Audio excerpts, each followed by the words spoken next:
যে কারণে আপনারা কেউ জানেন না আইসিসিউডি কেন চেঞ্জ হলো। এসপি সাহেবের পছন্দ নেই আইসিসিউডি। আমি এসআই রাজকুমার দাস।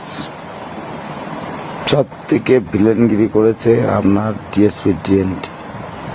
পোস্টিং হতে হলে আপনার ডিএসপি ডিএনটিকে পোস্টিং করা আগে উচিত ছিল।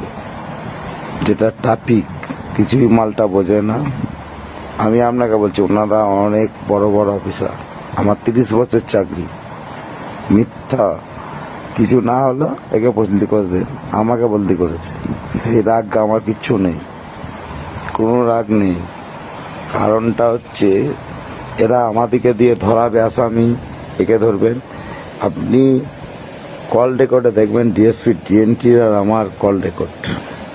উনি ভাবছেন বেশি চালাক। বীরভূম ডিএসপিকে ডিএসপি ডিএনটি কোনো পদই নেই। এখন উনি যে আগের যিনি ছিলেন সে জানতো, আগের অ্যাডিশন সাহেব জানতো। তাই এসপি সাহেব প্রথমেই আমাকে বলতে, আরে না রে বাবা, সেদিন শতাব্দীর ঘটনা যেটা ঘটেছে আপনারা কেউ জানেন না, বীরভূম ডিস্ট্রিক্টের কেউ জানেন না। ঘটিছে ডিএসপি ডিএনটি নুরুলের কথায়। যে ব্লক সভাপতি আছে নুরুলের কথাই, উনি ডিএসপি ডিএনটি ঘটিয়েছে ঘটনাটা। উনি সব জানতেন, ডিএসপি ডিএনটি সব জানতেন।